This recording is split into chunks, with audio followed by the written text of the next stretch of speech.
नमस्कार दोस्तों, proud India के ब्लॉग में आपका स्वागत है। और अब हम पहुंच गए हैं सुंदरकांड भाग 3 में। तो चलिए शुरुआत करते हैं। निज पद नयन दिए मन राम पद कमल लीन, परम दुखी भा पवन सुत देखी जानकी दीन।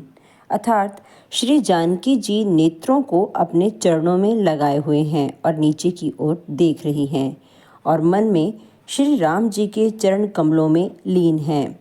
जानकी जी को दीन दुखी देखकर पवन पुत्र हनुमान जी बहुत ही दुखी हुए। हनुमान जी वृक्ष के पत्तों में छिप गए और विचार करने लगे कि हे भाई, क्या करूं, इनका दुख कैसे दूर करूं। उसी समय वह देखते हैं कि रावण बहुत सारी स्त्रियों को साथ लेकर आता है और बहुत ही सज धज के वहाँ आता है। रावण जैसा दुष्ट सीता को बहुत प्रकार से समझाता है, साम धाम दान भय भेद दिखलाता है। तब रावण जब ये सब चीज़ें करता है और माता सीता नहीं मानती, तब रावण कहता है, हे सुमुखी, हे सियानी, सुनो। मंदोदरी आदि सब रानियों को कहता है कि सुनो, मैं तुम्हारी दासी बना दूंगा, यह मेरा प्रण है। तुम एक बार मेरी ओर तो देखो तो सही। अर्थात कहने का मतलब ये है कि रावण उस समय बोलता है कि मेरी जितनी भी रानियां हैं, अगर तुम मेरी तरफ एक बार देख लोगी तो मैं इन सबको तुम्हारी दासी बना दूंगा। अपने परम स्नेही कौशलाधीश श्री रामचंद्र जी का स्मरण करके जानकी जी तिनके की आड़ करके कहने लगती हैं, हे दशमुख सुन, जुगनू के प्रकाश से कभी कमलिनी खिल सकती है। जानकी जी फिर कहती है कि तू ऐसा ही मन में समझ ले। अरे दुष्ट, तुझे रघुवीर के बाण की खबर नहीं है। हे पापी, तू मुझे सूने में हर लाया है। अर्थात उस समय कोई नहीं था और तू धोखे से मुझे हर के लेके आया था। अरे अधम निर्लज्ज, तुझे लज्जा नहीं आती। आप हुई सुनी खदोत सम राम ही भानु समान, पुरुष बचन सुनी काड़ी असी बोला अति खिसियान।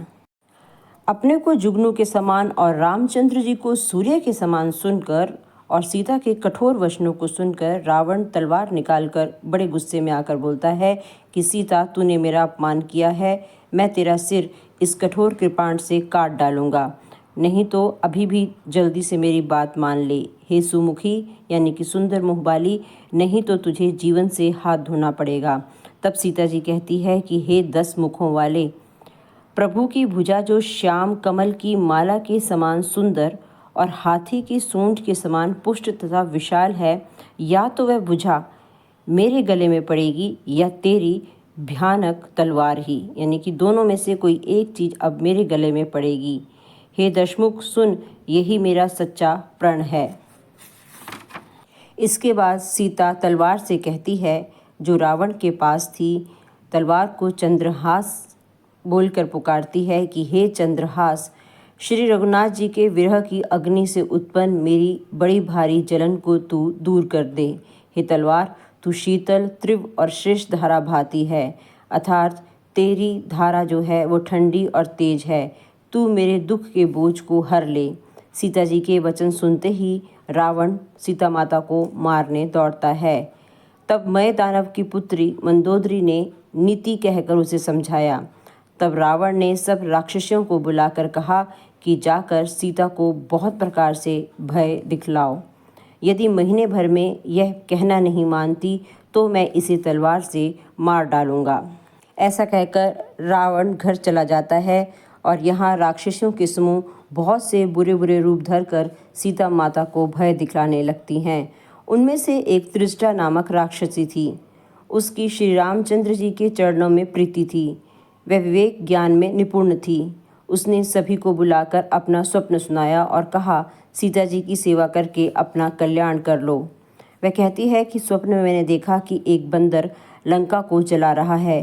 राक्षसों की सारी सेना मार डाली गई। रावण नंगा है और गधे पर सवार है। उसका सिर मुंडे हुए हैं और 20 भुजाएं कटी हुई हैं। आगे त्रिष्टा अपने स्वप्न को बताती है कि ऐसा प्रतीत होता है कि वह वानर दक्षिण दिशा की ओर जा रहा है और मानो अब लंका विभीषण को मिल गई है और नगर में सभी जय श्री राम के नारे लगा रहे हैं और प्रभु श्री राम सीता माता को अपने साथ लेकर जा रहे हैं। यह सुनकर सीता माता कहती है कि यह स्वप्न 4 दिनों बाद सत्य होकर रहेगा। इनके वचन सुनकर सभी राक्षसियां डर जाती हैं और जानकी जी के चरणों में गिर पड़ती हैं। जहाँ तहाँ गई सकल तब सीता कर मन सोच, मास दिवस बीते मोही मारही निसीचर पोच। अर्थात इसके बाद वे सब जहाँ तहाँ चली गई। सीता जी मन में सोचने लगी कि 1 महीना बीत जाने पर नीच राक्षस रावण मुझे मारेगा।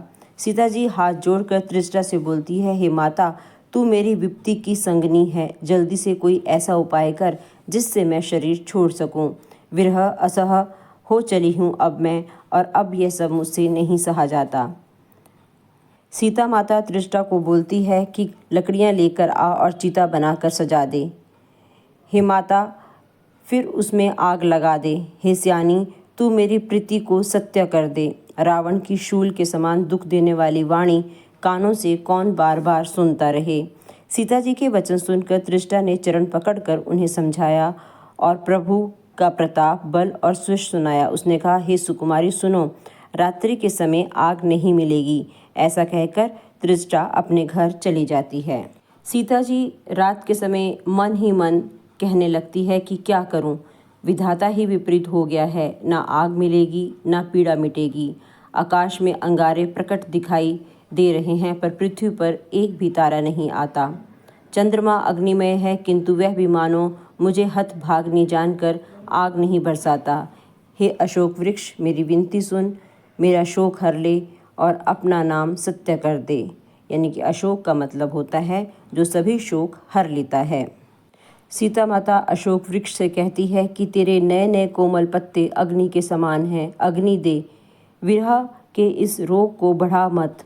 सीता जी को विरह से परम व्याकुल देखकर जब हनुमान जी ये सब देखते हैं तो हनुमान जी को जो समय था वो बीत नहीं रहा था और वे बहुत दुखी हो रहे थे।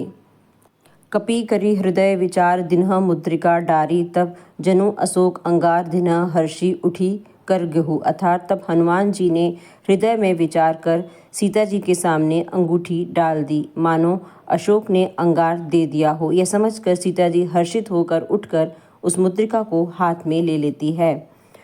तब उन्होंने राम नाम से अंकित अत्यंत सुंदर एवं मनोहर अंगूठी देखी। अंगूठी को पहचान कर सीता जी आश्चर्यचकित होकर उसे देखने लगती है और हर्ष तथा विषाद से हृदय उनका व्याकुल हो उठता है। तब सीता माता सोचने लगती है कि श्री रघुनाथ जी तो सर्वथा अजय हैं और कौन उनको जीत सकता है, और माया से तो ऐसी अंगूठी बनाई नहीं जा सकती। सीता जी मन में अनेक विचार कर रही होती है। उसी समय हनुमान जी उनके सामने प्रकट होते हैं। तो दोस्तों, इस भाग को मैं यहीं समाप्त करती हूँ और अगले भाग में मैं हनुमान और सीता जी के संवाद को जारी रखूँगी। अब मुझे दीजिए इजाज़त।